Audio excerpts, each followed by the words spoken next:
ഒരു നേതാവിൻ്റെ ജനകീയതയുടെ അളവുകോൽ ഒരു ജനപ്രതിനിധി എന്ന നിലയിൽ അവർ നടത്തിയ പ്രവർത്തനങ്ങളും ഇടപെടലുകളുമൊക്കെയാണ്. ജനപ്രതിനിധികൾ എപ്പോഴും സോഷ്യൽ ഓഡിറ്റിങ്ങിന് വിധേയമായിക്കൊണ്ടേയിരിക്കും. തങ്ങൾ ജനപ്രതിനിധിയായിരുന്നപ്പോൾ നടത്തിയ പ്രവർത്തനങ്ങൾ ഈ തെരഞ്ഞെടുപ്പ് കാലത്ത് പ്രധാനപ്പെട്ട ചർച്ചകളിൽ ഒന്നായി മാറുകയും ചെയ്യും. സോഷ്യൽ ഓഡിറ്റിങ്ങിൻ്റെ ഏത് കോണിൽ നിന്ന് നോക്കിയാലും ജനകീയ MP, ജനകീയ മന്ത്രി എന്ന നിലകളിലൊക്കെ ശ്രദ്ധേയയായ നേതാവാണ് കണ്ണൂർ വിഷൻ BMH ക്വസ്റ്റ്യൻ അവറിൽ ഇന്ന് നമ്മളോടൊപ്പം അതിഥിയായി എത്തുന്നത്. CPM കേന്ദ്ര കമ്മിറ്റി അംഗം, ജനാധിപത്യ മഹിളാ അസോസിയേഷൻ്റെ അഖിലേന്ത്യാ പ്രസിഡന്റ് PK ശ്രീമതി ടീച്ചറാണ് നമ്മളോടൊപ്പമുള്ളത്. എല്ലാ പ്രേക്ഷകർക്കും കണ്ണൂർ വിഷൻ BMH ക്വസ്റ്റ്യൻ അവറിലേക്ക് സ്വാഗതം ടീച്ചർ. ലോക്സഭാ തെരഞ്ഞെടുപ്പിന് നമ്മൾ ഏതാണ്ട് അടുത്ത് എത്തിയിരിക്കുകയാണ്. ചുരുക്കം ദിവസങ്ങൾ മാത്രമാണ് അവശേഷിക്കുന്നത്. UDF പറയുന്നു 20 സീറ്റും അവർ നേടും എന്ന്. അത് അവരുടെ ഒരു വ്യാമോഹം മാത്രമായിരിക്കുമെന്ന് LDFൻ്റെ എല്ലാ നേതാക്കളും പറയുകയും ചെയ്യുന്നുണ്ട്. ഈ തെരഞ്ഞെടുപ്പിൽ LDFൻ്റെ പ്രതീക്ഷകൾ എന്തൊക്കെയാണ്? ഒരു തവണ ഈ ചക്ക വീണപ്പം മുയൽ ചത്തു എന്നുള്ളതുകൊണ്ട് എല്ലാ സന്ദർഭത്തിലും ചക്ക വീഴുമ്പോഴത്തേക്ക് മുയൽ ചാകില്ല. കഴിഞ്ഞ തവണത്തെ സാഹചര്യം ഒന്ന് പ്രത്യേകമായിരുന്നു എന്നുള്ളത് എല്ലാവർക്കും അറിയാം. നനച്ചിരിക്കാതെ അങ്ങ് അമേഠിയിൽ മത്സരിച്ചു കൊണ്ടിരുന്ന ശ്രീ രാഹുൽ ഗാന്ധി സ്വന്തം നാടും ജന്മനാടും വീടും എല്ലാം വിട്ട് കേരളത്തിലെ UDFൻ്റെ ഒരു കോൺസ്റ്റിറ്റ്യുവൻസിയായ ശ്രീ ഷാനവാസിൻ്റെ മണ്ഡലമായിരുന്നു. ആ മണ്ഡലത്തിൽ വന്ന് മത്സരിക്കാനുണ്ടായി അദ്ദേഹത്തെ, അവരെയും പാർട്ടിയെയും പ്രചോദിപ്പിച്ചത് അവിടെ ജയിക്കില്ലെന്നും ഇവിടെ ജയിക്കാൻ സാധ്യതയുണ്ട് എന്നുള്ളതും കൊണ്ടാണ്. പക്ഷേ പ്രചരിപ്പിച്ചത് മറ്റൊന്നായിരുന്നു. ശ്രീ രാഹുൽ ഗാന്ധിയുടെ നേതൃത്വത്തിൽ കോൺഗ്രസ് അധികാരത്തിൽ വരും, BJP പരാജയപ്പെടും. അതുകൊണ്ട് കേരളത്തിലുള്ള മുഴുവൻ ജനങ്ങളോടുള്ള ആദ്യത്തെ ആഹ്വാനം കോൺഗ്രസിനെ അധികാരത്തിലേറ്റാൻ എല്ലാവരുടെയും വോട്ട് കോൺഗ്രസ്സിന് കൊടുക്കണം എന്നുള്ളതായിരുന്നു കേരളത്തിലെ. അത് BJPയുടെ 5 വർഷക്കാലത്തെ തികച്ചും തെറ്റായതും അങ്ങേയറ്റം വർഗീയ മനോഭാവത്തോടു കൂടിയിട്ടുള്ള വടക്കേ ഇന്ത്യയിൽ നടത്തിയിട്ടുള്ള മതന്യൂനപക്ഷ വേട്ടയും ദളിത് വേട്ടയും എല്ലാം കൂടി ചേർന്ന് കേരളത്തിൽ വിദ്യാസമ്പന്നരായിട്ടുള്ള വിദ്യാഭ്യാസമുള്ള കേരളത്തിലെ ജനങ്ങൾ, പ്രത്യേകിച്ച് മുസ്ലിം, ക്രിസ്ത്യൻ മതന്യൂനപക്ഷത്തിൽപ്പെട്ടവർക്ക് അവർക്ക് പെട്ടെന്ന് തോന്നി, ശരിയാണ്, 45 കൊല്ലക്കാലം ഭരിച്ച പാർട്ടിയാണ് കോൺഗ്രസ് തിരിച്ച് വന്നേക്കാം, വാജ്പേയിക്ക് ശേഷം വന്നതുപോലെ വന്നേക്കാം. അതുകൊണ്ട് കോൺഗ്രസ്സിന് വോട്ട് കൊടുക്കുകയാണ്. ഒരു സീറ്റിന് തോറ്റുപോയാൽ അത് കേരളത്തിൽ നിന്നാവരുത്. അതുകൊണ്ട് വോട്ട് ഇത്തവണ ഇടതുപക്ഷത്തിന് പലപ്പോഴും വോട്ട് ചെയ്യുന്നവർ പോലും ചിലപ്പോൾ ചെയ്തിട്ടുണ്ടാവാം.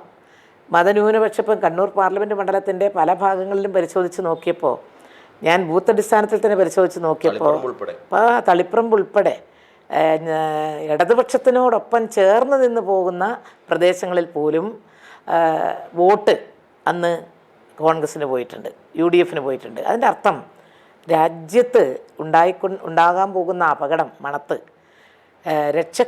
ഞങ്ങളുടെ രക്ഷക്ക് അവരാണ് എത്തുക എന്നുള്ള ആ ഒരു മനസ്സാണ് യഥാർത്ഥത്തിലെന്ന് അങ്ങനെ ഒരു ജയം കോൺഗ്രസ്സിന് ഉണ്ടാക്കിയെടുത്തത്.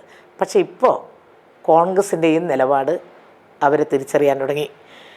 അനുദിനം, ഇപ്പം മാസം തോറും ആഴ്ച തോറും അല്ല, അനുദിനം ചിലപ്പോൾ മണിക്കൂറുകൾ തോറും നമ്മൾ കേട്ടുകൊണ്ടിരിക്കുന്നത് അധികാരത്തിൻ്റെ പക്ഷത്തേക്ക് നീങ്ങിക്കൊണ്ടിരിക്കുന്ന കോൺഗ്രസിൻ്റെ വ്യക്തികളും സമുന്നതരായ നേതാക്കളുമാണ്. അത് കേരളത്തിലും സംഭവിച്ചിരിക്കുന്നു എന്ന് പറഞ്ഞാൽ സാധാരണക്കാരുടെ ഒപ്പം നിൽക്കുന്നവരല്ല, അറിയപ്പെടുന്ന, പ്രത്യേകിച്ചും മുൻ മുഖ്യമന്ത്രിമാർ എന്ന് കേരളത്തിലും ഇന്ത്യയിലും ഇന്ത്യക്ക് പുറത്തും അറിയപ്പെടുന്ന ശ്രീ K കരുണാകരൻ്റെ മകളും ശ്രീ AK ആൻ്റണിയുടെ മകനും എല്ലാം തന്നെ ഇപ്പോൾ BJPയിൽ ചേരുന്ന ഒരു സാഹചര്യത്തിലേക്കും എല്ലാം പോവുകയാണ്. എന്തിനേറെ, കണ്ണൂർ പാർലമെൻറ്റ് മണ്ഡലത്തിൽ 6 മാസം മുൻപ് വരെ നമ്മുടെ പ്രിയപ്പെട്ട മുഖ്യമന്ത്രിയുടെ മണ്ഡലത്തിൽ ധർമ്മടത്തിൽ അദ്ദേഹത്തിനെതിരെ മത്സരിച്ച കോൺഗ്രസിൻ്റെ സമുന്നതനായ നേതാവല്ലേ ഇപ്പോൾ BJPയുടെ സ്ഥാനാർത്ഥിയായിട്ട് നിൽക്കുന്നത്. അപ്പോൾ കോൺഗ്രസിനെ ഇനി വിശ്വസിക്കാൻ കേരളത്തിലെ സാധാരണ ചിന്തിക്കുന്ന ഒരു വോട്ടറും ചെയ്യും എന്നെനിക്ക് തോന്നുന്നില്ല. കേരളത്തിൽ നല്ല ഭൂരിപക്ഷത്തിൽ പല മണ്ഡലങ്ങളിലും, ഞാൻ 20 എന്നൊന്നും പറയാൻ ഇല്ല, പക്ഷേ കേരളത്തിൽ 20-ൽ ബഹുഭൂരിപക്ഷം മണ്ഡലത്തിൽ വലിയ മുന്നേറ്റം ഇടതുപക്ഷ ജനാധിപത്യ മുന്നണി നടത്തിക്കൊണ്ടിരിക്കുകയാണ്. കണ്ണൂർ പാർലമെൻറ്റ് മണ്ഡലത്തിൽ ഉൾപ്പെടെ ഇടതുപക്ഷ ജനാധിപത്യ മുന്നണിയുടെ കരുത്തരായ കേരളത്തിൻ്റെ ശബ്ദം പാർലമെൻറ്റിലെത്തിക്കാൻ, മണ്ഡലത്തിൻ്റെ ശബ്ദം പാർലമെൻറ്റിലെത്തിക്കാൻ, മണ്ഡലങ്ങളുടെ വികസനം ഉറപ്പാക്കാൻ കെൽപ്പുള്ള, ഇച്ഛാശക്തിയുള്ള നമ്മുടെ നേതാക്കന്മാർ അവിടെ എത്തും ഇത്തവണ. അതിന് യാതൊരു സംശയവും വേണ്ട. UDFിൻ്റെത് വെറും വ്യാമോഹം മാത്രം. UDF അവർ വ്യാമോഹിക്കട്ടെ, സ്വപ്നം കാണാൻ എല്ലാവർക്കും സാധിക്കും. സ്വപ്നം കണ്ടോട്ടെ, ഞങ്ങൾക്ക് കഴിഞ്ഞ പ്രാവശ്യം കിട്ടിയതുപോലെ കിട്ടും, അതെല്ലാം ഒരു സ്വപ്നമായിട്ട് ശേഷിക്കുമെന്നേ എനിക്ക് പറയാനുള്ളൂ. ഈ കണ്ണൂർ ലോക്സഭാ മണ്ഡലത്തിൽ ഏറ്റവും കൂടുതൽ ഇപ്പോഴത്തെ ചർച്ച എന്ന് പറയുന്നത് ഈ 2014 മുതൽ 19 വരെയും 2019 മുതൽ 24 വരെയുമുള്ള ആ കാലയളവിലെ MP-മാരുടെ പ്രവർത്തനമാണ്. അതിൽ PK ശ്രീമതി ടീച്ചർ 2014 മുതൽ 19 വരെ ചെയ്ത കാര്യങ്ങളാണ് LDF ഇപ്പോൾ പ്രധാനപ്പെട്ട ഒരു പറയുന്നത്. അതാണ് ഏറ്റവും പ്രധാനപ്പെട്ട ചർച്ച. ബാക്കി രാഷ്ട്രീയമൊക്കെ മാറ്റിയാൽ കണ്ണൂരിൻ്റെ ചർച്ച എന്ന് പറയുന്നത് വികസനവുമായി ബന്ധപ്പെട്ടാണ്. 5 വർഷം കണ്ണൂരിന് MP-യെ നഷ്ടപ്പെട്ടു എന്ന് LDF പറയുന്നു. ആ പറയുന്നതിൽ എന്ത് വസ്തുതയുടെ അടിസ്ഥാനത്തിലാണ് ഇത് LDF പറയുന്നത്? വസ്തുതകൾ ഉണ്ടെങ്കിലല്ലേ അത് പറയാൻ കഴിയൂ. കാരണം പ്രത്യക്ഷ തലത്തിനെ ധാരാളം കാര്യങ്ങൾ നമുക്ക് കാണാൻ കഴിയുന്ന, നമുക്ക് ദൃശ്യമായിട്ടുള്ള കാര്യങ്ങൾ ഒരുപാടുണ്ട്. ഇപ്പോൾ കേരളത്തെ ഒരു വികസനത്തിൻ്റെ കുതിപ്പിലേക്ക് നയിക്കാൻ വേണ്ടി കേരളത്തിലെ ഗവൺമെൻറ് 8 വർഷമായി വലിയ പരിശ്രമം നടത്തിക്കൊണ്ടിരിക്കുന്നതിനിടയിൽ MP എന്നുള്ള നിലയിൽ 2016 മുതൽ 19 വരെയുള്ള 3 വർഷക്കാലം, പ്രത്യേകിച്ചും അതിന് മുൻപും ഈ 5 വർഷക്കാലം 2014 to 19 ഒരു പാർലമെൻറ്റ് മെമ്പർ എന്ന് പറയുന്നത്, അത് പാർലമെൻറ്റ് മെമ്പർ ആയാലും ഗ്രാമപഞ്ചായത്ത് മെമ്പർ ആയാലും രണ്ടും member of panchayat, member of പാർലമെൻറ്റാണ്. പക്ഷേ വോട്ട് വാങ്ങിയാണ് ജയിക്കുന്നത്. ഓരോരുത്തരുടെയും വോട്ടെന്ന് പറയുന്നത് അവരുടെ മനസ്സാണ്. എൻ്റെ മനസ്സ് ഞാൻ അർപ്പിക്കുകയാണ് ഒരു വോട്ടിലൂടെ, എൻ്റെ വിശ്വാസം ഞാൻ അവർക്ക് കൊടുക്കുന്നു. പക്ഷേ ഈ വോട്ട് വാങ്ങി ജയിച്ച് അത് പഞ്ചായത്തിലാവട്ടെ പാർലമെൻറ്റിലാവട്ടെ എത്തിക്കഴിഞ്ഞാൽ ജനങ്ങളോട് പ്രത്യേകമായിട്ടുള്ള ഒരു ഉത്തരവാദിത്വമുണ്ട്, അവരോടൊരു കടമയുണ്ട്. അവരുടെ പ്രശ്നങ്ങൾ മനസ്സിലാക്കാൻ, അവരെ കാണാൻ, അവരുടെ പ്രശ്നം ഉന്നയിക്കേണ്ട സ്ഥലത്ത് ഉന്നയിക്കാൻ ഒക്കെ ഈ ജനപ്രതിനിധിക്ക് ഉത്തരവാദിത്വമുണ്ട്. ആ ഉത്തരവാദിത്വം മറന്നുകൊണ്ട് പ്രവർത്തിക്കുക എന്ന് പറഞ്ഞാൽ അയാൾ ആ ജനപ്രതിനിധിയാകാൻ യോഗ്യനല്ല എന്നാണ്. നിയമത്തിൻ്റെ അടിസ്ഥാനത്തിൽ ചിലപ്പോൾ അയാൾക്ക് 5 കൊല്ലം തുടരാൻ പറ്റിയേക്കും. പക്ഷെ ജനങ്ങളുടെ മനസ്സിൽ നിന്ന് തീർച്ചയായും ജനങ്ങളുടെ മനസ്സിൽ ഇപ്പം ഞാൻ പല സ്ഥലങ്ങളിലും പോയപ്പോൾ UDFിൻ്റെ സ്ഥാനാർത്ഥിയെ സംബന്ധിച്ച് പറഞ്ഞത്, കഴിഞ്ഞ 2019 തെരഞ്ഞെടുപ്പിൻ്റെ സമയത്ത് വാഹനത്തിലൂടെ കയ്യും വീശി പോയതിന് ശേഷം ഇപ്പോൾ 2024 ഈ വഴിക്ക് UDFിൻ്റെ സ്ഥാനാർത്ഥി പോകുന്നത് എന്ന് പലരും, പല സ്ത്രീകളും പുരുഷന്മാരും പറഞ്ഞു. യഥാർത്ഥത്തിൽ 2 തരത്തിലാണ്. ഒന്ന്, തിരഞ്ഞെടുക്കപ്പെട്ട മണ്ഡലം, അത് വാർഡ് ആയാലും അസംബ്ലി ആയാലും പാർലമെൻറ്റ് മണ്ഡലമായാലും 7 മണ്ഡലം, ഈ 7 മണ്ഡലത്തിലെ ജനങ്ങളുമായിട്ട് ഏറ്റവും, അത് രാഷ്ട്രീയത്തിന് അതീതമായി, കക്ഷി രാഷ്ട്രീയം നോക്കരുത്, രാഷ്ട്രീയത്തിന് അതീതമായിട്ട് ജനപ്രതിനിധി എന്നുള്ള നിലയിൽ ഇടപഴകാനും അവരെ കാണാനും പ്രശ്നങ്ങൾ മനസ്സിലാക്കാനും ഒക്കെ ഒരു ജനപ്രതിനിധിക്ക് കഴിയണം.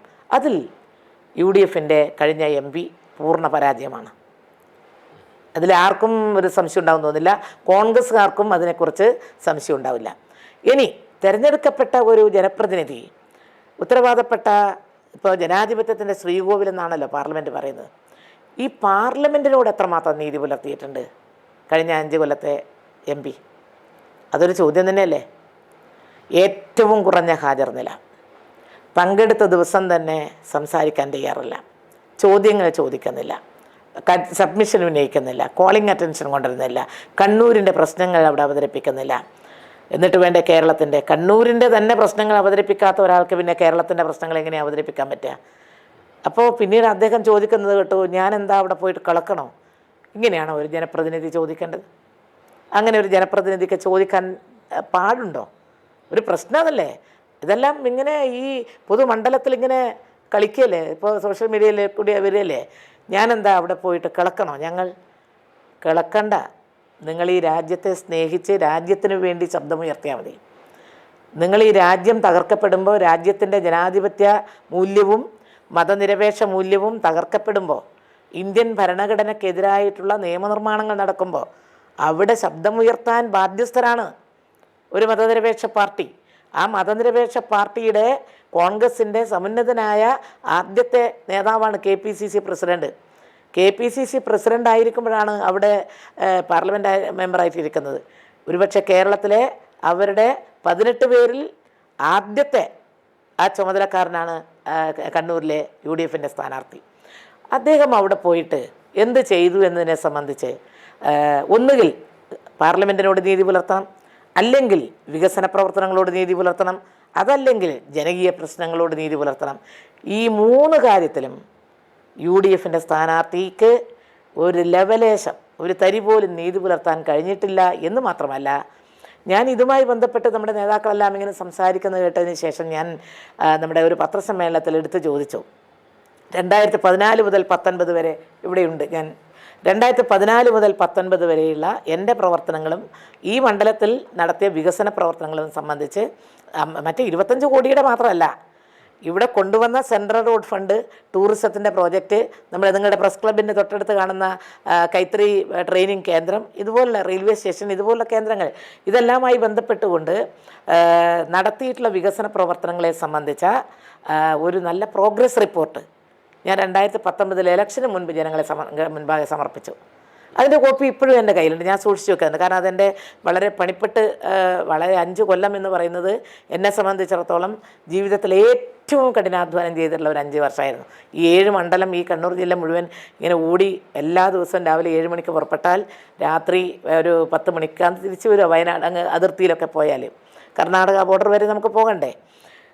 ആ ഒരു പ്രോഗ്രസ് റിപ്പോർട്ട് ഈ തെരഞ്ഞെടുപ്പിൽ 5 കൊല്ലം പൂർത്തിയാക്കിയ UDFൻ്റെ സ്ഥാനാർത്ഥി ഒരു പ്രോഗ്രസ് റിപ്പോർട്ട് വികസനത്തിൻ്റെ കാര്യങ്ങൾ വെച്ചുകൊണ്ട് അവതരിപ്പിക്കാൻ, ജനസമക്ഷം അവതരിപ്പിക്കാൻ നിങ്ങൾക്ക് ആർജവമുണ്ടോ എന്ന ചോദ്യത്തിന് ഇതുവരെ മറുപടി കിട്ടിയിട്ടില്ല. മറ്റെല്ലാ ചോദ്യത്തിനും മറുപടി പറയുന്ന ആളല്ലോ. നാക്കിനൊരു പ്രശ്നമില്ലല്ലോ, എന്തും പറയുന്നതിന് ഒരു ബുദ്ധിമുട്ടില്ലാത്ത ആൾ. ഞാൻ ചോദിച്ച ഒരു മുൻ MP ചോദിച്ച ഒരു പ്രോഗ്രസ് റിപ്പോർട്ട്, നിങ്ങൾ എന്ത് ചെയ്തു, എത്ര കോടി രൂപയാണ് ഈ മണ്ഡലത്തിൽ നിങ്ങൾ വികസനത്തിന് കൊണ്ടുവന്നത്, അല്ലെങ്കിൽ എന്താണ് ചെയ്തത് എന്നതിനെ സംബന്ധിച്ച ഒരു പ്രോഗ്രസ് റിപ്പോർട്ട് അതിനു മുൻപ് MP ആയിരുന്ന ഞാൻ ജനസമക്ഷം അവതരിപ്പിച്ച പോലെ ഒരു പ്രോഗ്രസ് റിപ്പോർട്ട് അവതരിപ്പിക്കാനുള്ള ഒരു വിൽ പവർ അല്ലെങ്കിൽ ആർജവം ഇന്നത്തെ UDFൻ്റെ സ്ഥാനാർത്ഥിക്കുണ്ടോ? അതാണ് ഇപ്പോഴും ഞാൻ ചോദിക്കുന്നത്. ടീച്ചർ, നിങ്ങൾ പറയുന്ന ഈ കാര്യങ്ങളൊക്കെ UDF പറയുന്നു. UDF ഇപ്പോൾ ഒരു പ്രചരണ ബോർഡാക്കി അത് തയ്യാറാക്കിയിട്ടുണ്ട്. 86% ഫണ്ട് ചെലവഴിച്ചു എന്നൊക്കെയാണ് പറയുന്നത്. പക്ഷേ LDF പറയുന്നത് അത് 26% മാത്രം. ഇത് കണക്കുകളുടെ അടിസ്ഥാനത്തിൽ തന്നെയാണോ LDF പറയുന്നത്? എന്തൊക്കെ കാര്യങ്ങളാണ് നമുക്ക് നഷ്ടപ്പെട്ട 5 വർഷം എന്തൊക്കെയാണെന്നാണ് ഒരു മുൻ MP എന്നുള്ള നിലയിൽ കൂടി? 5 വർഷം നമ്മുടെ മണ്ഡലത്തെ സംബന്ധിച്ച് വികസന കാര്യങ്ങളിലും MP ഫണ്ട് ചെലവഴിക്കുന്നതിലും നമുക്ക് നഷ്ടം തന്നെയാണ്. നഷ്ടം തന്നെയാണെന്ന് പറയുമ്പോൾ അതിലൊരു കാര്യം ഉണ്ട്. അതായത് 25 കോടിയാണ് ഒരു പാർലമെൻറ്റ് മെമ്പർക്ക് അനുവദിക്കുന്നത്. 5 ഈ 25 കോടിയിൽ 25 കോടിയും ചിലവാക്കുന്നവരുണ്ടാവാം. എന്നെ സംബന്ധിച്ചിടത്തോളം വന്ന് 97% മാത്രമേ ചെറിയ ബാക്കി വന്നു. പക്ഷേ ആ ബാക്കി വന്ന തുക ഓട്ടോമാറ്റിക്കായിട്ട് പിന്നീട് ഉള്ള MP-ക്ക് പോകും. അതിന് മുൻപുള്ള K. സുധാകരൻ്റെ അതിന് മുൻപ് 2009 മുതൽ 14 വരെ ഈ മണ്ഡലത്തെ പ്രതിനിധീകരിച്ച MP സുധാകരനായിരുന്നു. അന്ന് ബാക്കി വന്ന തുക, അന്നും കുറച്ച് കോടികളുണ്ടായിരുന്നു, അന്ന് ബാക്കി വന്ന തുക എനിക്ക് കിട്ടി. അപ്പോൾ എൻ്റെ തുക 25 പ്ലസ് ബാലൻസ് ഉണ്ട്. അങ്ങനെ അത് ഓട്ടോമാറ്റിക്കായിട്ട് മറ്റേ MP-ക്ക് പോകും. അതാണ് ലാപ്സാവില്ല എന്ന് പറയുന്നതിൻ്റെ സാങ്കേതികത്വം. പക്ഷെ അത് എന്നിൽ അർപ്പിതമായ ഉത്തരവാദിത്വം എന്താണ്? എന്നിൽ അർപ്പിതമായ ഉത്തരവാദിത്വം എന്ന് പറയുന്നത് എനിക്കനുവദിച്ച തുക 25 കോടി പരമാവധി വികസന പ്രവർത്തനങ്ങൾ ആ മണ്ഡലത്തിൽ നമുക്ക് ചെലവഴിക്കുന്നതിനുള്ള പ്രവർത്തനങ്ങൾ സംഘടിപ്പിക്കുകയാണ്. അതിന് ഉദ്യോഗസ്ഥന്മാരെ കുറ്റം പറഞ്ഞിട്ട് കാര്യമില്ല. ഉദ്യോഗസ്ഥന്മാർക്ക് ഒരുപാട് MP ഫണ്ടിൻ്റെ പ്രവർത്തനവുമായി ബന്ധപ്പെട്ടുകൊണ്ട് കലക്ട്രേറ്റിൽ പ്രവർത്തിക്കുന്ന വിങ് ഒരുപാട് തിരക്കുണ്ടാവും, ഏറെ തിരക്കുണ്ടാവും. ഏറെ തിരക്കുണ്ടായാലും ഇവിടെ കണ്ണൂരിനെ സംബന്ധിച്ച് ഒരു MP അല്ലേ ഉള്ളൂ. ഈ കണ്ണൂർ മറ്റേ രണ്ടും തീർച്ചയായും മറ്റ് 2 ഭാഗമുണ്ട്. വടകരയുടെ 2 മണ്ഡലം, മറ്റേ അപ്പോൾ ചിലപ്പോൾ 3 MP ചെറിയൊരു ഭാഗവും രണ്ട് മണ്ഡലത്തിനെയും കൂടി ഭാഗം വരും. പക്ഷേ ഇവിടെ പ്രശ്നം എന്താണെന്ന് വെച്ചാൽ എൻ്റെ 25 കോടി ഞാൻ എങ്ങനെ ചെലവഴിക്കണമെന്നതിനെ സംബന്ധിച്ച് വളരെ ദീർഘവീക്ഷണത്തോടുകൂടി പദ്ധതികൾ തയ്യാറാക്കി അവതരിപ്പിച്ച് എന്നിട്ട് AS-ഉം TS-ഉം വാങ്ങി ടെൻഡർ ചെയ്ത് അത് നടപ്പിലാവുന്നുണ്ടോ വേഗത്തിൽ പോകുന്നുണ്ടോ എന്ന് അവിടെ പോയി നോക്കണം. മനസ്സിലായോ? ഒരു പാലം, ചെറിയ പാലം, അല്ലെങ്കിൽ ഒരു ചെറിയ റോഡ്, അല്ലെങ്കിൽ ഒരു ചെറിയ കുളം, അതല്ലെങ്കിൽ മറ്റ് അംഗൻവാടി. ഞാൻ നിരവധി അംഗൻവാടി കെട്ടിടങ്ങൾ ഉണ്ടാക്കിയിട്ടുണ്ട്. ചിലത് വളരെ വൈകിട്ടുണ്ട്, ചില ലൈബ്രറിക്ക് കൊടുത്തിട്ടുണ്ട്.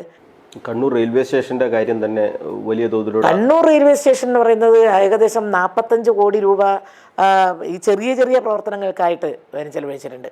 ഈ കണ്ണൂർ റെയിൽവേ സ്റ്റേഷൻ ഞാൻ വന്നത് മുതൽക്ക് നമ്മുടെ റെയിൽവേ ബോർഡ് ചെയർമാനെയും അന്നത്തെ മിനിസ്റ്ററെയും കണ്ട്, എന്നിട്ട് ഒരു നിരന്തരമായ ആവശ്യമായിരുന്നു 4ാമത്തെ പ്ലാറ്റ്ഫോം. അങ്ങനെ അവസാനം 4ാമത്തെ പ്ലാറ്റ്ഫോം സാങ്ഷനായി. ബജറ്റിൽ നിന്ന് 5 കോടിയോളം രൂപ അനുവദിച്ചു. ഇവിടെ വന്ന് ടെൻഡർ ചെയ്തിട്ടാകുമ്പോഴത്തേക്കും അവിടെ നമ്മുടെ പെട്രോള് ഇതല്ലേ, അതുമായി ബന്ധപ്പെട്ടെന്തോ ഒരു ടെക്നിക്കൽ സാങ്കേതിക തകരാറ് വന്നു. പിന്നെ എനിക്ക് കൊണ്ടുപോകാൻ പറ്റിയില്ല. പിന്നെ കൊണ്ടുപോകേണ്ടത് അത് തുടർച്ചയായിട്ട് വരുന്ന ഇടതുപക്ഷത്തിൻ്റെ MP തന്നെ ആയിരുന്നെങ്കിൽ ഇപ്പോൾ അത് 4ാമത്തെ പ്ലാറ്റ്ഫോം ആയേനെ. പക്ഷേ അന്ന് നമുക്ക് നടപ്പാത, അണ്ടർപാസ്, എസ്കലേറ്റർ, ലിഫ്റ്റ്, അപ്പുറത്തും ഇപ്പുറത്തും ലിഫ്റ്റ്, പാർക്കിംഗ് സൗകര്യം, ഒരു നമുക്ക് കടന്നു പോകാനുള്ള ഗേറ്റ് ചെറിയതായിരുന്നില്ലേ, അതിനെ മാറ്റിയിട്ട് അപ്പുറത്തേക്ക് കൂടി കൊണ്ടുവന്ന സൗകര്യം, അതെല്ലാം കൺസെൻറ്റ് വാങ്ങി. അങ്ങനെ അതിന്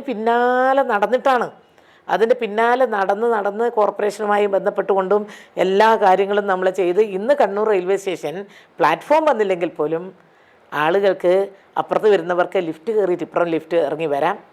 അതുപോലെ ഇപ്പുറത്തുള്ളവർക്ക് എസ്കലേറ്ററിലുണ്ട്, ലിഫ്റ്റും ഉണ്ട്. ഇത്രയും കോടി രൂപ നമ്മളവിടെ ഇവിടെ കണ്ണൂര് നമുക്ക് ചെലവഴിക്കാൻ സാധിച്ചിട്ടുണ്ട്. ഒരു പ്രവർത്തനം നടന്നിട്ടില്ല എന്നുള്ളതിന് ഒരു ഉദാഹരണം ഞാൻ പറഞ്ഞുതരാം. അതെന്താണെന്നറിയോ? അന്ന് ഒരു 10, 100, 150 ബ്രിട്ടീഷുകാരുടെ കാലത്തുണ്ടാക്കിയ ചെറിയ ക്വാർട്ടേഴ്സായിരുന്നു ജീവനക്കാർക്ക്. അവരൊരു നിവേദനം തന്നു. ആ നിവേദനം തന്ന് ഞാനൊന്ന് പോയി നോക്കുമ്പോഴത്തേക്ക് എത്രയോ കൊല്ലങ്ങൾക്ക് മുൻപ് ഉണ്ടാക്കിയ ടോയ്ലറ്റ് പോകാൻ പറ്റുന്നില്ല അവർക്ക്. ഞാനത് പറഞ്ഞു, നിങ്ങൾ ഇപ്പോഴത്തെ കുറച്ച് മെയിൻ്റനൻസ് നടത്തിക്കോളൂ, നമുക്ക് പെട്ടെന്ന് പുതിയ ക്വാർട്ടേഴ്സ് ഉണ്ടാക്കാം. അങ്ങനെ ഞാൻ അന്ന് റെയിൽവേ ബോർഡിൻ്റെ ചെയർമാനെ കണ്ടു, മിനിസ്റ്ററെ കണ്ടു, പണം സാങ്ഷനായി. അവിടെ നമ്മൾ റെയിൽവേ സ്റ്റേഷന് പുറത്തേക്ക് പോയിട്ട് പിന്നെ ബസ് സ്റ്റാൻഡിലേക്ക് പോകുന്ന വഴിക്ക് നിങ്ങൾക്ക് കാണാം കുറേ കെട്ടിടങ്ങൾ പൊങ്ങിക്കിടക്കുന്നതാണ്. ഒരു 3-4 കെട്ടിടങ്ങൾ, ക്വാർട്ടേഴ്സ്, ഫ്ലാറ്റാണ്, അത് പൊങ്ങിക്കിടക്കുന്നുണ്ട്. 2019 ഞാൻ MP സ്ഥാനത്ത് നിന്ന് വിരമിക്കുന്നത് വരെ അന്ന് എങ്ങനെയാണോ ഉണ്ടായിരുന്നത്, ഒരു 2 മാസം കൊണ്ട് ഫിനിഷിംഗ് വർക്ക് നടത്തിയിട്ട് ഈ പാവപ്പെട്ടവർക്ക്, ജീവനക്കാർക്ക് അവിടെ കയറി കിടക്കാനേ ഉള്ളൂ, അവർക്ക് കൊടുക്കാനേ ഉള്ളൂ. ഏകദേശം പൂർത്തിയായിട്ടില്ല, 99% പൂർത്തിയായിട്ടുള്ള ആ ക്വാർട്ടേഴ്സ് 2019 ശേഷം 1 ഇഞ്ച് അനങ്ങിയിട്ടില്ല. നിങ്ങൾക്ക് വേണമെങ്കിൽ അവിടെ പോയി ഫോട്ടോ എടുത്ത് കൊടുക്കാം. ആ ക്വാർട്ടേഴ്സ് ഭാർഗവി നിലയം പോലെ അവിടെ കിടക്കുന്നുണ്ട്, സാമൂഹ്യ ദ്രോഹികൾക്ക് കയറി മേയാനുള്ള ഒരു സ്ഥലമായിട്ട്. കാരണം പിന്നെ അനങ്ങിയില്ല, പിന്നെ കുറച്ച് പൈസയും കൂടെ കിട്ടിയാൽ അതെല്ലാം പെർഫെക്റ്റ് ആക്കാം. ഇതാണ് 2000 അത് ഈ മണ്ഡലത്തിൻ്റെ വികസനത്തിൻ്റെ രംഗത്ത് 1 ഇഞ്ച് 2019 ശേഷം അനങ്ങിയിട്ടില്ല എന്നുള്ളതിൻ്റെ ഏറ്റവും വലിയ തെളിവാണ് അവിടെയുള്ള നമ്മുടെ ഭാർഗവി നിലയം പോലെ കിടക്കുന്ന ക്വാർട്ടേഴ്സ്. അപ്പോൾ വികസനത്തിൻ്റെ രംഗത്ത് വളരെയധികം നമുക്ക് ആത്മാർത്ഥതയോടെ ഇടപെട്ട് പ്രവർത്തിച്ചാൽ ഗവൺമെൻറ് ഏതായാലും അതൊരു ജനപ്രതിനിധിയുടെ ഒരു ഇച്ഛാശക്തി പോലെ ഇരിക്കും. വികസനത്തിന് ഫണ്ട്, ഇപ്പോൾ ഉദാഹരണം നോക്ക് നിങ്ങൾ, നമ്മുടെ മലബാർ ക്രൂയിസ് പദ്ധതി എന്ന് പറഞ്ഞിട്ടൊരു പദ്ധതിയില്ലേ, അതും ജെയിംസ് മാത്യുവിൻ്റെ മണ്ഡലത്തിൽ നിന്നാണ്. അന്ന് പട്ടത്താണ് അതിൻ്റെ തറക്കൽ. അൽഫോൻസ് കണ്ണന്താനമാണ് അന്ന് ഉദ്ഘാടനം ചെയ്തത്. 90 കോടിയിൽ 89.7 കോടി രൂപയാണ് നമുക്ക് കിട്ടിയത്. 89.7 കോടി സെൻട്രൽ ഗവൺമെൻറ്റിൽ നിന്ന് മലബാർ ക്രൂയിസ് പദ്ധതിക്ക് വേണ്ടി 89 കോടി രൂപയാണ് കിട്ടിയത്. ഞാനായിരുന്നു MP. ഒരു ടൂറിസം മേഖലയിൽ ഏറ്റവും കൂടുതൽ കിട്ടാവുന്ന ഒരു മേഖലയാണ് ടൂറിസം. എന്താ കൊണ്ടുവന്നത്? നമ്മളിപ്പോൾ ഇവിടെ 2014 മുമ്പ് നമ്മുടെ പയ്യാമ്പലം ബീച്ചിൽ ആരും രാത്രി 6 മണിക്ക് ശേഷം നിൽക്കാറില്ല, ഒരാളും.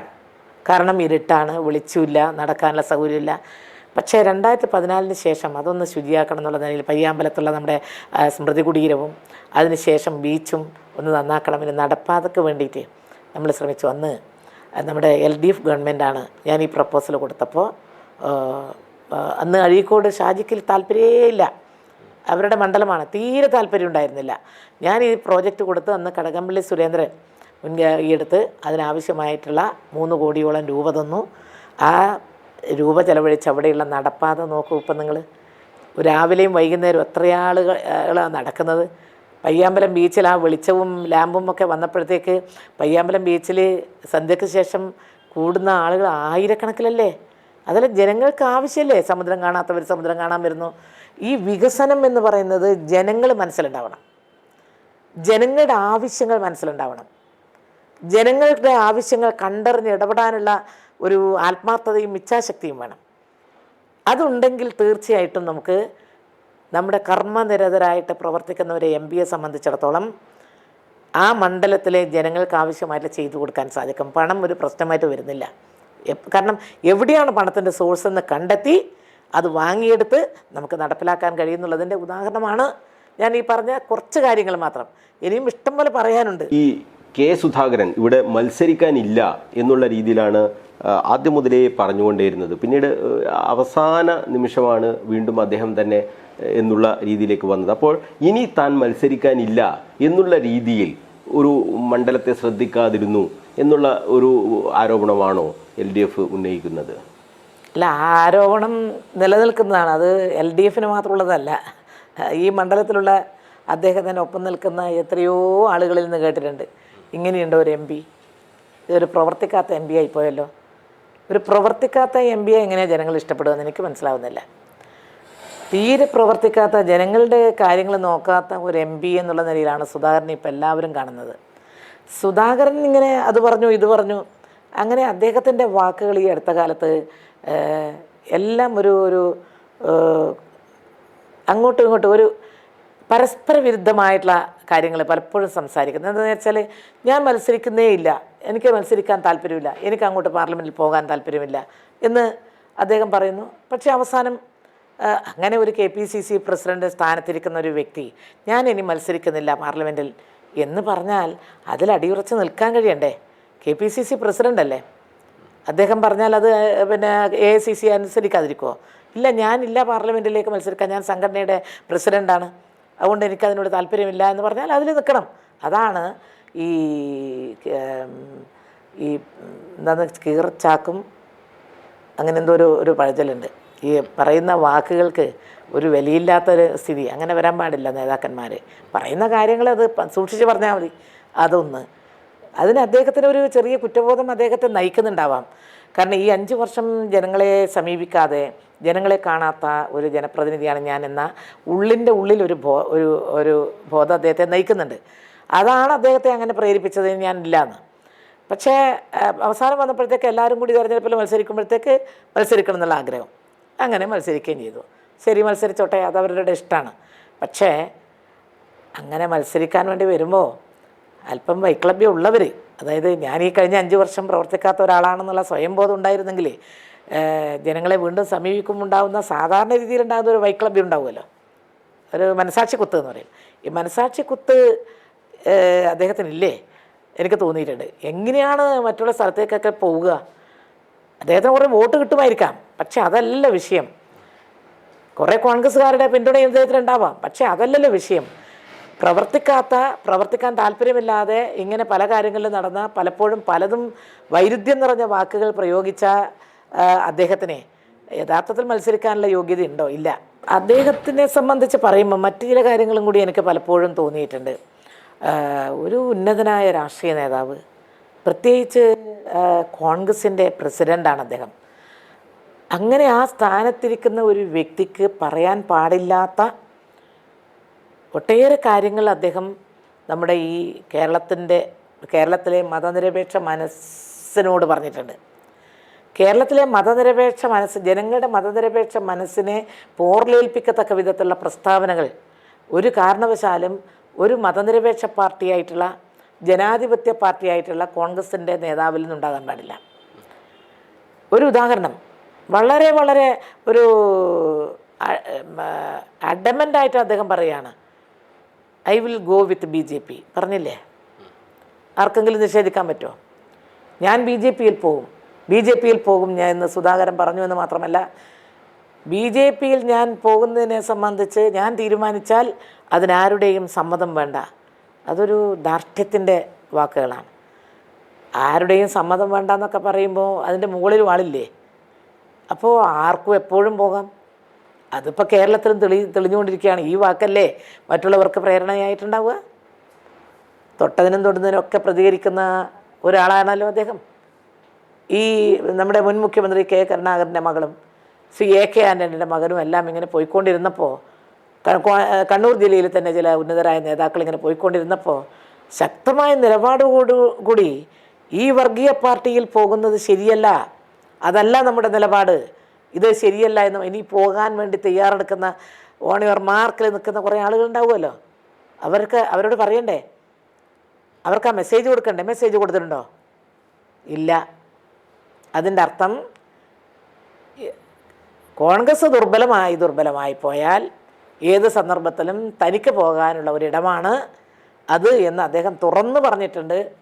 അത് കണ്ണൂർ പാർലമെൻറ്റ് മണ്ഡലത്തിലെ ഈ നാടിനെ സ്നേഹിക്കുന്ന, ജനങ്ങളെ സ്നേഹിക്കുന്ന, ഇന്ത്യൻ ഭരണഘടനയോട് കൂറുള്ള, ഈ രാജ്യത്തിലെ ജനാധിപത്യ മൂല്യം കാത്തു സൂക്ഷിക്കണം, പൗരാവകാശങ്ങൾ നമുക്ക് നഷ്ടപ്പെടാതെ സൂക്ഷിക്കണമെന്ന് ആഗ്രഹിക്കുന്ന മുഴുവൻ ജനങ്ങളും, മുഴുവൻ സഹോദരി സഹോദരന്മാരും ചിന്തിക്കേണ്ടത് നമ്മുടെ രാജ്യം ഇതുപോലെ നിലനിൽക്കണമെങ്കിൽ നമുക്ക് മതനിരപേക്ഷ മൂല്യം കാത്തു സൂക്ഷിക്കുന്ന പ്രസ്ഥാനം അധികാരത്തിൽ വരണം. വർഗീയ പാർട്ടിയിലേക്ക് പോകുന്നവരോട് അത് പോകരുത് എന്ന് പറയാനുള്ള മിനിമം ആർജവം വേണം. ഉണ്ടായിട്ടില്ല. അത് KPCC പ്രസിഡന്റിലൊന്നും ഉണ്ടായിട്ടില്ല.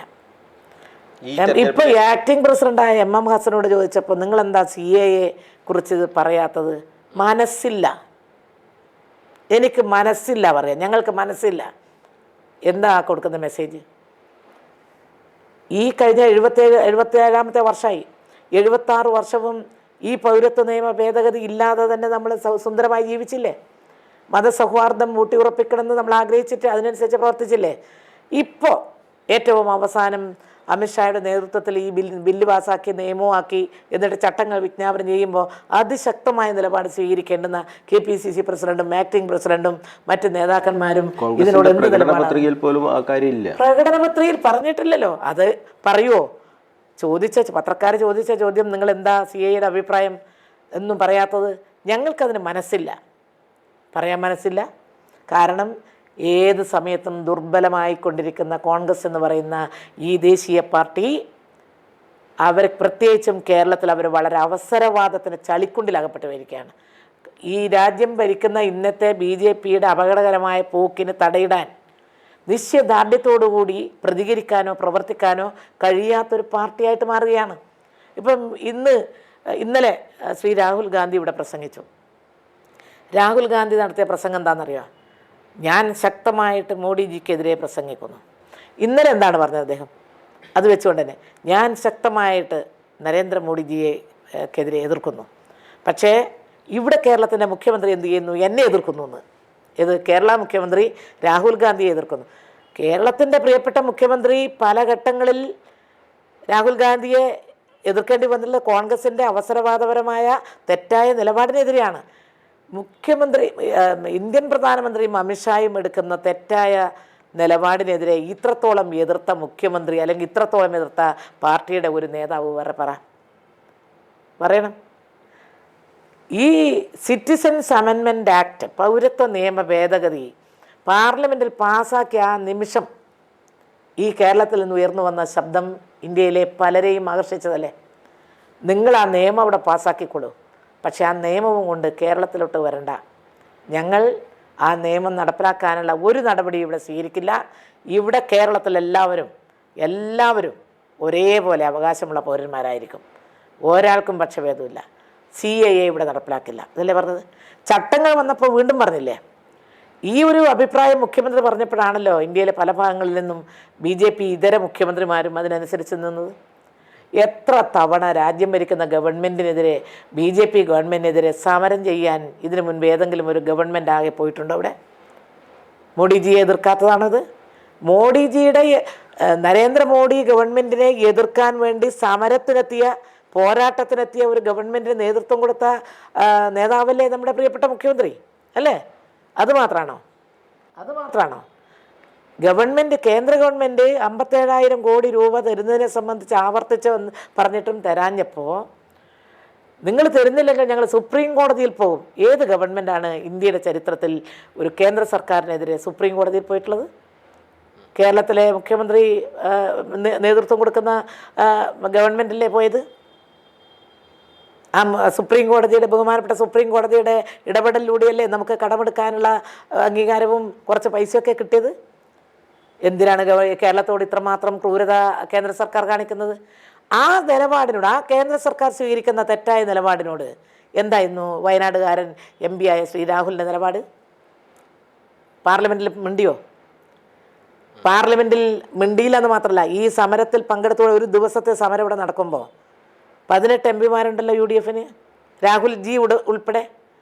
ഒരു സൗഹൃദത്തിന്, വേറൊന്നും വേണ്ട, നിങ്ങൾ പിന്തുണക്കുന്നില്ല, പക്ഷേ ഞങ്ങൾ സൗഹൃദത്തിന്, കേരളത്തിൻ്റെ മുഖ്യമന്ത്രി അവിടെ പോയി സമരം കിടക്കുമ്പോൾ ഒരു സൗഹൃദത്തിന് അവിടെ പോണ്ടേ? പോയോ?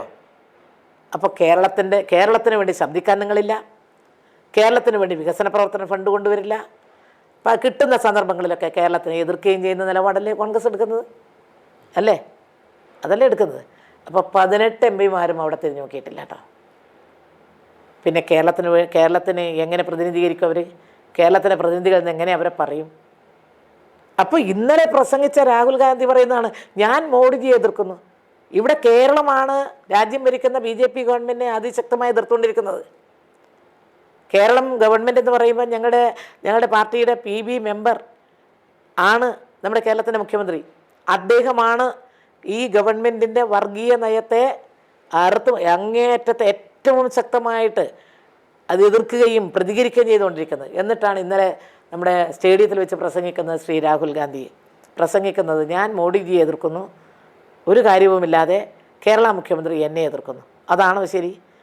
2020 ജമ്മു കാശ്മീരിൽ കത്വയിൽ ആ പെൺകുട്ടിയെ റേപ്പ് ചെയ്യപ്പെട്ടപ്പോൾ BJPയുടെ നേതാക്കളുമായി ബന്ധപ്പെട്ടുകൊണ്ട് പ്രശ്നം ഉയർന്നു വന്നപ്പോൾ അങ്ങോട്ട് പോകാൻ പുറപ്പെട്ട രാഹുൽ ഗാന്ധിയെ കയ്യേറ്റം ചെയ്യുകയും ആക്രമിക്കുകയും ചെയ്തപ്പോൾ അതിശക്തമായിട്ടുള്ള സ്റ്റേറ്റ്മെൻറ്റ് ഇവിടെ കൊടുത്തു അദ്ദേഹം.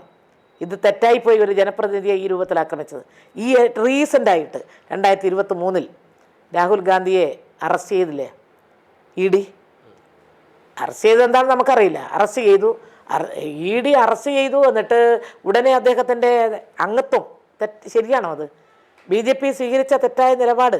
രാഹുൽ ഗാന്ധിയുടെ അംഗത്വം പോയി, വീട് പോയി, അങ്ങനെ ഇതെല്ലാം വന്നപ്പോൾ 2023 നമ്മുടെ കേരളത്തിൻ്റെ പ്രിയപ്പെട്ട മുഖ്യമന്ത്രി അതിശക്തമായിട്ട് ഇതങ്ങേറ്റത്തെ ഫാസിസ്റ്റ് സമീപനമാണ്. എതിർക്കുന്ന ശബ്ദത്തെ, എതിർക്കുന്ന വ്യക്തിയെ ഇല്ലാതാക്കുക എന്ന നിലപാടാണ് മോഡി സർക്കാർ സ്വീകരിക്കുന്നത് എന്ന സ്റ്റേറ്റ്മെൻറ്റ് ഇറക്കിയ മുഖ്യമന്ത്രിയാണ് കേരളത്തിൻ്റെ മുഖ്യമന്ത്രി. എന്നിട്ടാണ് ഇന്നലെ പറയുന്നത്, അത് അന്യായം എവിടെ കണ്ടാലും എതിർക്കാൻ കേരളത്തിൻ്റെ ഗവൺമെൻറ് മുഖ്യമന്ത്രിയുണ്ട്. പക്ഷേ എതിർക്കുന്നത് രാഹുൽ ഗാന്ധിയും കോൺഗ്രസും സ്വീകരിക്കുന്ന തെറ്റായ നിലപാടിനെയാണ്, രാഷ്ട്രീയ നിലപാടിനെ. കണ്ണൂരിൽ MV ജയരാജനാണ് മത്സരിക്കുന്നത്. MV ജയരാജന് താങ്കൾ കണ്ട ഗുണങ്ങൾ എന്തൊക്കെയാണ്? സഖാവ് MV ജയരാജൻ വളരെ സവിശേഷമായ ഒട്ടേറെ വ്യക്തിത്വങ്ങൾ അദ്ദേഹത്തിനുണ്ട്. പറയേണ്ടുന്ന കാര്യങ്ങൾ ന്യായമാണ് എന്ന് തോന്നിക്കഴിഞ്ഞാൽ ആരുടെ മുഖത്ത് നോക്കിയും കൃത്യമായിട്ട് അദ്ദേഹം പറയും. പിന്നെ ഈ 24/7 എന്ന് പറയില്ലേ നമ്മൾ, രാപ്പകൽ ഞാൻ സ്റ്റേറ്റ് സെക്രട്ടറി ആയിരിക്കുമ്പോൾ, ഞാൻ ജില്ലാ സെക്രട്ടറി ആയിരിക്കും, ഞങ്ങൾ അത് പ്രായത്തിൽ ഒരുപാട് വ്യത്യാസമുണ്ട്. പക്ഷേ DYFIയുടെ ജില്ലാ സെക്രട്ടറി ആയിരുന്നു ഞാൻ. അവിടെ പോകുമ്പോൾ DYFIയുടെ സ്റ്റേറ്റ് സെക്രട്ടറി, ആ സമയത്തൊക്കെയുള്ള അദ്ദേഹത്തിൻ്റെ പ്രവർത്തനം രാപ്പകൽ സദാ ഒന്നുകിൽ പ്രസംഗിക്കും, അല്ലെങ്കിൽ പത്രസമ്മേളനം നടത്തും, അല്ലെങ്കിൽ എഴുതും, അല്ലെങ്കിൽ വായിക്കും, അല്ലെങ്കിൽ പോരാട്ടത്തിന് മുൻപിലുണ്ടാകും. ഏതെങ്കിലും കർമ്മനിരതൻ എന്ന ഒരു വാക്ക് ഏറ്റവും അധികം ചേരുന്ന ഒരു വ്യക്തിയാണ് സഖാവ് ജയരാജൻ. കർമ്മനിരതൻ എല്ലാവർക്കും ഒന്നും ചേരൂല. അത് ഒരു റെസ്റ്റ് എടുക്കുമെന്ന് പറഞ്ഞാൽ എടുക്കാൻ തയ്യാറല്ല. നിങ്ങൾക്ക് അസുഖമാണ്, റെസ്റ്റ് പറ്റില്ല. ഇപ്പോൾ ഈ ഇലക്ഷൻ പ്രചരണത്തിൽ തന്നെ നോക്ക്, നിങ്ങൾ ഒരു അരമണിക്കൂർ റെസ്റ്റ് എടുക്കൂല. ആ സമയത്ത് കൃത്യമായി എല്ലാ വോട്ടർമാരെയും വിളിക്കും.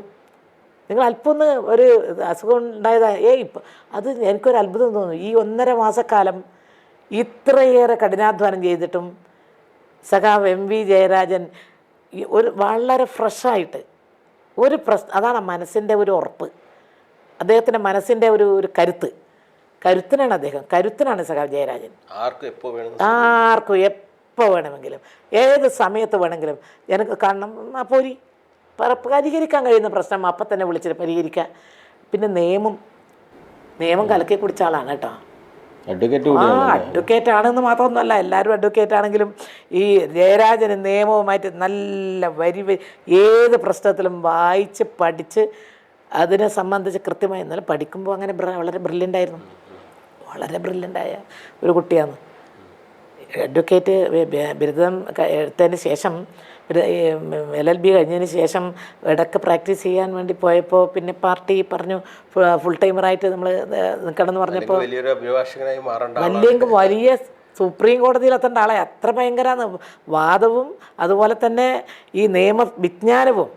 ഈ കാര്യത്തിൽ ജയരാജനെ കവിഞ്ഞിട്ടേ ഇവിടെ ഒരാളുള്ളൂ എന്ന് ഞാൻ പറയും. ഞാൻ പുകഴ്ത്താൻ വേണ്ടി പറയുന്നതല്ല, എനിക്ക് എൻ്റെ സ്വയം ബോധ്യത്തിൻ്റെ അടിസ്ഥാനത്തിൽ ജയരാജൻ നിയമസഭക്കകത്ത് എങ്ങനെ പോരാടി എന്നുള്ളത് എല്ലാവർക്കും അറിയാം. UDFൻ്റെ ഭരണകാലത്ത് ഞങ്ങൾ ഒന്നിച്ചുണ്ടായിരുന്നല്ലോ. അന്ന് 96 മുതൽ എന്നെക്കാളും മുൻപിൽ MLA ആയിട്ടുള്ള ആളാണ് ജയരാജൻ. നമ്മുടെ പിണറായി നമ്മുടെ കേരളത്തിന് അന്ന് LDF സർക്കാർ, നായനാർ മുഖ്യമന്ത്രി ആയിരുന്ന സമയത്ത് ഇലക്ട്രിസിറ്റി മിനിസ്റ്ററായിട്ട് നമ്മുടെ ഇന്നത്തെ മുഖ്യമന്ത്രി പിണറായി ഉണ്ടായിരുന്നപ്പോൾ എടക്കാട് MLA ആയിരുന്നു സഖാവ് ജയരാജൻ. ഞാനന്ന് ജില്ലാ പഞ്ചായത്തിൻ്റെ പ്രസിഡൻ്റായിരുന്നു. ഞങ്ങളന്ന് പെരളശ്ശേരിയിൽ പോയിട്ട് അന്നേ ഈ കാര്യത്തിൽ മുഖ്യമന്ത്രി വളരെ വളരെ ജാഗരൂകമായിട്ട് ഈ വികസന രംഗത്ത് പ്രവർത്തിച്ചു. അന്ന് പെരളശ്ശേരിയിൽ വന്നപ്പോൾ വിദ്യാഭ്യാസ രംഗത്ത് കുറേയേറെ കാര്യങ്ങൾ ജയരാജൻ പെരളശ്ശേരിയിലെല്ലാം ചെയ്തുകൊണ്ടിരിക്കുന്നത്. അന്നേരം പിണറായിയുടെ ഒരുപാട് സഹായം കിട്ടിയിട്ടുണ്ടായിരുന്നു. അവിടെ ഒരു ഉദ്ഘാടനം ചെയ്യുമ്പോൾ ഞാനും ഉണ്ടായിരുന്നു. ഞാനും മുഖ്യമന്ത്രിയും ജയരാജനിലുള്ള ഫോട്ടോ ഇന്നും ഞാൻ സൂക്ഷിച്ചു വെച്ചിട്ടുണ്ട്. കാരണം ആ കാലത്ത് ചെറിയ പ്രായക്കാരൻ. പിന്നീട് ഞാൻ 2001 ഞാൻ MLA ആയത്. അന്ന് ഞങ്ങൾ രണ്ടുപേരും പ്രതിപക്ഷത്ത് ഉണ്ട്. 40 MLA ഉണ്ടായിരുന്നുള്ളൂ. അന്ന് പ്രതിപക്ഷത്ത് 40 MLA ഉണ്ടായിരുന്നുള്ളൂ. അപ്പോൾ ജയരാജനെ ചെറിയ വിദ്യാർത്ഥി ആയിരിക്കുമ്പോഴേ എനിക്കറിയാം. ഞാൻ എപ്പോഴും വിചാരിക്കുന്നത് ഇത്ര തുറന്നു പറയാൻ, ഇത്ര വെട്ടിത്തുറന്ന കാര്യങ്ങൾ പറയാൻ കഴിയുന്ന ഒരു തൻ്റെ ഇടമുള്ള, മാത്രമല്ല വികസനം അതിൽ ഊന്നി പ്രവർത്തിക്കാൻ കഴിയുന്ന, ഒരിക്കലും കണ്ണൂർ പാർലമെൻറ്റ് മണ്ഡലത്തിലെ വോട്ടർമാർക്കും ജനങ്ങൾക്കും നിരാശപ്പെടേണ്ടി വരില്ല. സഖാവ് ജയരാജനെ പോലെ കർമ്മനിരതനായി അതുപോലെ മണ്ഡലത്തിലെ ജനങ്ങളെ മനസ്സിലാക്കി. ഇപ്പോൾ പാർട്ടി സെക്രട്ടറിയേറ്റ് 5 കൊല്ലം കൊണ്ട് തന്നെ ഈ കണ്ണൂർ മണ്ഡലത്തിലെ ഏത് മുക്കും മൂലയും ജയരാജനറിയാം, ജനങ്ങൾക്കും അദ്ദേഹത്തിന് അറിയാം. അപ്പോൾ ഇടതുപക്ഷ പ്രസ്ഥാനത്തിൻ്റെ, ഇടതുപക്ഷ ജനാധിപത്യ മുന്നണിയുടെ ഏറ്റവും കരുത്തരായ നേതാക്കളിൽ ഒരാളാണ് നമ്മുടെ കണ്ണൂർ മണ്ഡലത്തിൽ കിട്ടിയ സ്ഥാനാർത്ഥി സഖാവ് ജയരാജൻ. സഖാവ് ജയരാജൻ MP ആയിട്ട് വരിക എന്ന് പറയുന്നത് തന്നെ കണ്ണൂർ മണ്ഡലത്തിൻ്റെ ഒരു അസറ്റാണ്, യാതൊരു സംശയവും വേണ്ട നമുക്ക്. അതുകൊണ്ട് തീർച്ചയായിട്ടും ഞാൻ എൻ്റെ മണ്ഡലത്തിലെ, ഞാൻ 5 കൊല്ലം പ്രതിനിധാനം ചെയ്ത ഈ മണ്ഡലത്തിലെ വോട്ടർമാരോട് എല്ലാവരുടെ സ്നേഹപൂർവ്വം അഭ്യർത്ഥിക്കാനുള്ളത് എനിക്ക് ഇതാണ്: നന്മ തിരിച്ചറിയുക. ഇടതുപക്ഷ പ്രസ്ഥാനം നമ്മുടെ പാർലമെൻറ്റിൽ കേരളത്തിൻ്റെ ശബ്ദം ഉയർത്താൻ, രാജ്യം ഇതുപോലെ നിലനിൽക്കാൻ, ജനാധിപത്യ മൂല്യം ഉയർത്തിപ്പിടിക്കാൻ ഇടതുപക്ഷം പാർലമെൻറ്റിലെത്തണം. നമ്മുടെ തൊട്ടടുത്ത 2 മണ്ഡലം വടകരയും അതോടൊപ്പം തന്നെ കാസർഗോഡും. വടകരയിൽ വലിയ തോതിലുള്ള ശൈലജ ടീച്ചർക്കെതിരെ വലിയ തോതിലുള്ള പ്രചരണം, സോഷ്യൽ മീഡിയ വഴിയുള്ള പ്രചരണം നടക്കുകയാണ്. അതിനെതിരെ അതിശക്തമായ നിലപാട്. ശൈലജ ജയിക്കും എന്നുള്ളത് ആദ്യം മുതൽക്ക് എല്ലാവർക്കും അറിയാം. വടകര മണ്ഡലം പൊതുവേ ഇടതുപക്ഷത്തിന് കരുത്തുള്ള മണ്ഡലമാണ്. പക്ഷെ പാർലമെൻറ്റിൽ കഴിഞ്ഞ പ്രാവശ്യം നമ്മൾ തോറ്റു, എല്ലാ ദിക്കിലും തോറ്റു. പക്ഷേ വടകര മണ്ഡലത്തിൽ ഇപ്പോൾ പ്രത്യേകിച്ചും ശൈലജ ടീച്ചർ സ്ഥാനാർത്ഥിയായതുകൊണ്ട് തന്നെ ആദ്യം മുതൽക്ക് തന്നെ ഒരു ഫീലിംഗ് കേരളമാകെയുണ്ട്, ശൈലജ ടീച്ചർ അതവിടെ ജയിക്കും. പക്ഷേ ഈ ജയസാധ്യത തിരിച്ചറിഞ്ഞതിന് കൊണ്ടാണ് പിന്നീട് വേറെ ചില തന്ത്രങ്ങൾ ഉപയോഗിക്കണം എന്നുള്ള നിലയിൽ ഈ തരത്തിൽ പോയത്. ഇത് നീചമായിട്ടുള്ള പ്രവൃത്തിയാണ്. പ്രത്യേകിച്ച് ശൈലജ ടീച്ചറെ പോലുള്ള ഒരാൾക്ക് നേരെ ഇത്രയും മോശമായ രീതിയിൽ സോഷ്യൽ മീഡിയയിൽ ഉപയോഗിക്കുക എന്നത് ഞാൻ ഈ കഴിഞ്ഞ ദിവസം പത്രസമ്മേളനത്തിൽ പറഞ്ഞു. വളരെ തെറ്റായിട്ടുള്ള, അത് ആര് ചെയ്താലും തെറ്റാണ്, ആർക്കെതിരെ ചെയ്താലും തെറ്റാണ്. പക്ഷേ ശൈലജ ടീച്ചർക്കെതിരെ ഇത്രയും വേറെ ഒരു മണ്ഡലത്തും കാണാത്ത വിധത്തിൽ ഈ രൂപത്തിൽ എഴുതിയിടുന്നത്, അതിൽ നിന്ന് പിന്തിരിയണം, അത് ഇപ്പോൾ കേസ് എടുത്തുകൊണ്ടിരിക്കുന്നുണ്ട് അതൊന്നും ശൈലജയെ ബാധിക്കില്ല. ശൈലജ ടീച്ചർ വടകര മണ്ഡലത്തിൽ നല്ല ഭൂരിപക്ഷത്തിൽ ജയിക്കാൻ വേണ്ടി പോവുകയാണ്. അതുപോലെ കാസർഗോഡ് മണ്ഡലം എൻ്റെ വോട്ട് എവിടെയാണ്, കല്യാശ്ശേരി മണ്ഡലത്തിലാണ്. വലിയ മുന്നേറ്റമാണ്. അങ്ങ് കൊല്ലത്ത് നിന്ന് വന്നിട്ട് ഉണ്ണിത്താൻ കഴിഞ്ഞ പ്രാവശ്യം ജയിച്ചതുപോലെയല്ല ഈ പ്രാവശ്യം. അങ്ങനെ മഞ്ചേശ്വരത്തും ഇല്ല, കാസർഗോഡും ഇല്ല, അവിടെയാണല്ലോ. ഈ കാസർകോട്ടെ പരാജയം കഴിഞ്ഞ തവണ വലിയൊരു കണ്ണൂരിനേക്കാൾ ജയസാധ്യത കൂടുതലാണ് കാസർഗോഡ്. അതൊരു ഷോക്ക് തന്നെ ആയിരുന്നില്ലേ? കണ്ണൂർ മണ്ഡലം എന്ന് പറഞ്ഞാൽ അന്ന് ഞാൻ മത്സരിക്കുമ്പോൾ 3 LDFും 4 UDF ആണ്. പിന്നെ 2019 ആകുമ്പോഴത്തേക്ക് 4 LDFും 3 UDFും. ഇപ്പോൾ ജയരാജൻ മത്സരിക്കുമ്പോൾ 5 LDFും 3 UDFും. ഇതെല്ലാം പറഞ്ഞാലും മണ്ഡലത്തിൻ്റെ ഒരു കിടപ്പൊക്കെ നോക്കുമ്പോൾ നമുക്കെല്ലാം നമ്മളെ മണ്ഡലമാണ്. 3 മണ്ഡലം വളരെ ശക്തവും, 2 മണ്ഡലം നമുക്ക് കുറച്ച് ശക്തവും, പേരാവൂർ മണ്ഡലം നമുക്ക് പേരാവൂരും ഇരിക്കൂറും അത്ര സ്വാധീനമില്ലാത്ത, അത് നമ്മൾ തുറന്ന് പറയുന്നൊരു തെറ്റൊന്നുമില്ല. പക്ഷെ ഇത്തവണ ഇരിക്കൂർ പേരാവൂർ മണ്ഡലത്തിലുൾപ്പെടെയും അഴീക്കോട് കണ്ണൂർ ഉൾപ്പെടെയും ഞങ്ങൾ പോയി നോക്കിയപ്പോൾ ഇപ്രാവശ്യം കഴിഞ്ഞ പ്രാവശ്യം പറ്റിയ തെറ്റനി ഇപ്രാവശ്യം പറ്റില്ല എന്ന് ഞങ്ങൾക്ക് ഉറപ്പുണ്ട്. പ്രത്യേകിച്ച് മൈനോറിറ്റി വിഭാഗത്തിൽ നിന്ന് ആളുകൾ. കാസർഗോഡ് ബാലകൃഷ്ണ മാഷ് ജയിക്കും. കാരണം എല്ലാ സ്ഥലത്തും, കാരണം അന്ന് അവിടുന്ന് വന്ന് ഇവിടെ ജയിച്ചു എന്നുള്ളത് അത് വേറൊരു വിഷയമാണ്. ഇത്തവണ ബാലകൃഷ്ണൻ മാസ്റ്റർ പുഷ്പം പോലെ വിരിയും, ജയിക്കും. കാസർഗോഡ് മണ്ഡലം ഇടതുപക്ഷത്തിൻ്റെ ഏറ്റവും കരുത്തനായ നല്ല നന്മ നിറഞ്ഞ ഒരു സ്ഥാനാർത്ഥിയാണ് ബാലകൃഷ്ണൻ മാസ്റ്റർ. ബാലകൃഷ്ണൻ മാഷും ജയിക്കും, ഇവിടെ കണ്ണൂരും ജയിക്കും, വടകരയും ജയിക്കും. ഇപ്പം വയനാട് മണ്ഡലം ഉൾപ്പെടെ ആനി രാജയുടെ കുതിച്ചുകയറ്റം ചെറുതാണോ? വയനാട് മണ്ഡലത്തിൽ ഞാൻ പോയി നോക്കിയപ്പോൾ അവിടെ ഞാൻ പോയിരുന്നു. ലീഗിന്റെ കൊടി എവിടെയും എടുക്കാൻ പറ്റാത്ത ഒരു കാര്യം, അത് വലിയൊരു ചർച്ചയാണ്. കണ്ണൂരിലും സമാനമായ ഒരു സാഹചര്യം ഉണ്ടായി എന്നാണ് പറയുന്നത്. അങ്ങനെ ഇത്രയും ഇത്ര ഒരു സ്വന്തം ഒന്നിച്ചു നിൽക്കുന്ന സഹോദരങ്ങളെ ഈ രൂപത്തിൽ ഒരു ഇൻസൾട്ട് ചെയ്യുക എന്ന് പറഞ്ഞാൽ ഒന്ന് ആലോചിച്ചു. അത് ലീഗുകാർ തന്നെയാണ് സ്വയം ആലോചിക്കണം. ലീഗുകാർ സ്വയം ആലോചിക്കണം. കാരണം അവരെ കൊടി, അവരെ പതാക ഉയർത്താൻ ഉള്ള ആ ഒരു വിഷമം കൊണ്ട് തങ്ങളുടെ പതാക ഉയർത്തുന്നില്ല എന്ന് പറഞ്ഞാൽ അത് അവർ മനസ്സിലാക്കണ്ടേ അതിൻ്റെ ഉള്ളിലുള്ള കാര്യം എന്താണെന്ന്. അപ്പോൾ അതിനെല്ലാം പിന്നിൽ വെറും വൃത്തികെട്ട രാഷ്ട്രീയ മനോഭാവമാണെന്ന് നമുക്ക് മനസ്സിലാക്കണം. ഞങ്ങൾ അതുകൊണ്ടാണ് അവിടെ നിന്ന് ബൃന്ദക്കാരായിട്ട് പോയപ്പോൾ ഞങ്ങൾ ഒന്നിച്ചുള്ള പ്രധാനപ്പെട്ട ഒരു ഘടകകക്ഷി നേതാവാണ് ഘടകകക്ഷിയാണ് INL. അവരുടെ കൊടി ഞങ്ങൾ പിടിക്കും. ഞങ്ങൾ ചെങ്കൊടീൻ്റെ ഒന്നിച്ച് പച്ചക്കൊടിയും പിടിക്കും എന്ന് പറഞ്ഞ് ബൃന്ദ പ്രസംഗിച്ച് കേട്ടില്ലേ? എന്തായാലും ഈ ലോക്സഭാ തെരഞ്ഞെടുപ്പിൽ ഇഞ്ചോടിഞ്ച് പോരാട്ടം നടക്കുകയാണ് കേരളത്തിലെ എല്ലാ മണ്ഡലങ്ങളിലും. വലിയ പ്രതീക്ഷയാണ് ഇത്തവണ LDF പ്രകടിപ്പിക്കുന്നത്. കഴിഞ്ഞ തവണത്തെ രാഷ്ട്രീയ സാഹചര്യം പാടെ മാറിയിരിക്കുന്നു എന്ന് നേതാക്കൾ ഒന്നടങ്കം പറയുന്നു. ഇതിന് ഏറ്റവും പ്രധാനപ്പെട്ട കാരണം കഴിഞ്ഞ തവണ ഉണ്ടായിരുന്ന രാഹുൽ ഗാന്ധി പ്രധാനമന്ത്രിയാകും, കേരളത്തിൽ നിന്നുള്ള ഒരു പ്രധാനമന്ത്രി തുടങ്ങിയ കാര്യങ്ങളൊക്കെയായിരുന്നു വലിയ തോതിലുള്ള ചർച്ചയുണ്ടായിരുന്നത്.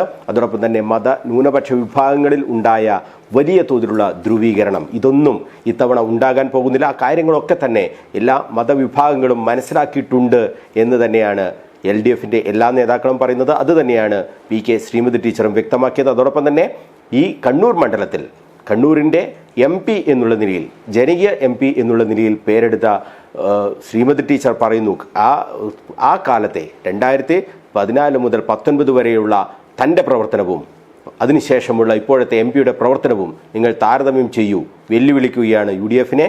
അത്തരത്തിലുള്ള പ്രചരണം തന്നെയാണ് കണ്ണൂരിൽ ഇത്തവണ വലിയ ചർച്ചയാകുന്നത്. അത് LDFിന് ഗുണം ചെയ്യും എന്ന് തന്നെയാണ് നേതാക്കളൊക്കെ തന്നെ വിശദീകരിക്കുന്നത്. ഏതായാലും കണ്ണൂർ വിഷൻ്റെ ക്വസ്റ്റ്യൻ അവറിൽ ഈ കാര്യങ്ങളൊക്കെ വിശദീകരിച്ചതിന് PK ശ്രീമതി ടീച്ചർക്ക് നന്ദി രേഖപ്പെടുത്തുകയാണ്. ഒപ്പം തന്നെ മുന്നോട്ടുള്ള പ്രവർത്തനങ്ങൾക്ക് എല്ലാവിധ ഭാവങ്ങളും നേരുന്നു. അവരുടെ വിശ്വാസം പോലെ LDFിന് വിജയം ഉണ്ടാകട്ടെ എന്ന് ആശംസിക്കുകയും ചെയ്യുന്നു. നന്ദി, നമസ്കാരം. മറ്റൊരു അതിഥിയുമായി നമുക്ക് അടുത്തയാഴ്ച വീണ്ടും കാണാം.